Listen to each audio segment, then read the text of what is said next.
Mag-aayos ako ng mga groceries na pinamili ng amo kong babae. Nakiusap pala ako sa amo kong babae kung pwede siyang mamili na ng mga groceries namin para sa bahay. Wala na kasing stock para pambaon ng aking alaga para sa kanyang mga snacks. Sa sobrang busy ng mga amo ko sa kanilang trabaho ay hindi na rin nila talaga ito maasikaso. Kaya ako talaga yung nagsasabi o nagre-remind sa mga amo ko kung ano talaga yung mga kakailanganin namin o kailangan nilang bilhin para dito sa bahay.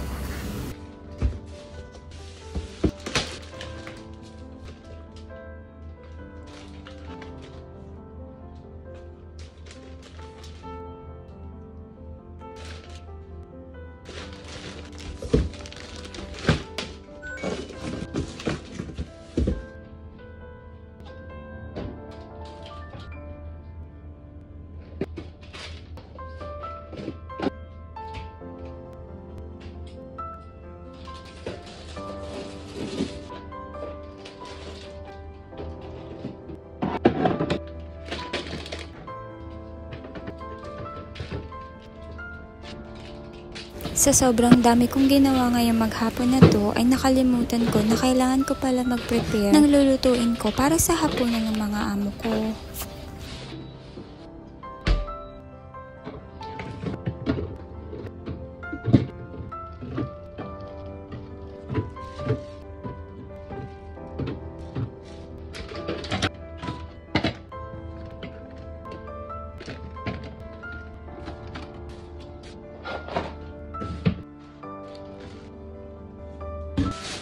Pagkatapos kong ligpitin yung mga groceries na pinamili ni among babae, ay dumiretso naman ako sa pagbabasta ng mga lulutuin ko para mamaya. Etong gulay pala na hinuhugasan ko ngayon ay yung maliit na bok choy na tinatawag nila dito sa Hong Kong. Itong gulay na to ay hindi mawawala sa fridge namin. Paborito kasi to ng amo kong lalaki. Kaya ito talaga yung madalas na ino-order niya mula sa palengke. Namang isda ay madalas din na binibili ng amo ko mula sa China. Imamarinate ko lang to sa salt and pepper. Minsan naman ay nilalagyan ko din ito ng herbs. Binababaran ko rin ito ng onting wine para matanggal yung lansa. At saka ko ngayon siya gamit ang air fryer. Ito nga palang isda na to ay madali lang maluto. Luluto ko lang to 5 to 8 minutes. Papahiran ko lang siya ng onting oil para hindi siya dry kapag naluto na. Dito naman sa manok, ito na lang yung natitirang manok sa fridge namin. Kaya ibabasta ko na para sa amo kong lalaki. Ito nga palang manok na to ay wala akong idea kung paano ko siya iluluto. Pero tinatanggal ko nga pala yung balat ng manok kapag ka nagfa-fry ako or nagba-barbecue kasi ayaw ng amo kong lalaki ng balat ng manok. Man sa beef, ito nga pala ay galing sa China. Luto na to kapag ka inuuwi ng mga amo ko. Tinatabi ko lang siya sa freezer para kapag ka kailangan naming lutuin ay hihiwain ko lang siya ng maliliit. I-steam ko for 10 minutes at saka ko ngayon gagawa ng sauce gamit ang bawang at saka soy sauce na may onting sesame oil. At saka ko ngayon ihahain kasama ng iba kong mga niluto para sa mga amo ko. Yung sobra ay itatabi ko. May time din pala na hindi sila kumakain ng kanin. Kapalit ng kanin ay buns. Yung buns na to, i-steam ko lang siya for 5 to 10 minutes. And then kapag kakain na sila ng hapunan, ito yung isi-serve ko bilang kanin. Nakita ko rin pala yung bean sprout namin na medyo nangingitim na siya. So kailangan ko nang iluto para hindi masira.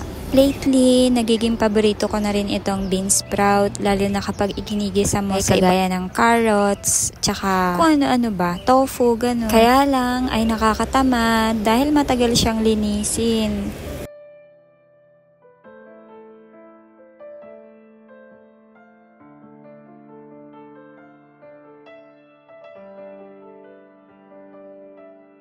So ayan, tapos ko nang i-prepare yung mga lulutuin ko para mamaya. Magpapahinga na lang muna ako kasi nagugutom na ako. Hindi pa ako nagtatanghalian, pero may pangmerienda ako. Bigay ng amo kong babae.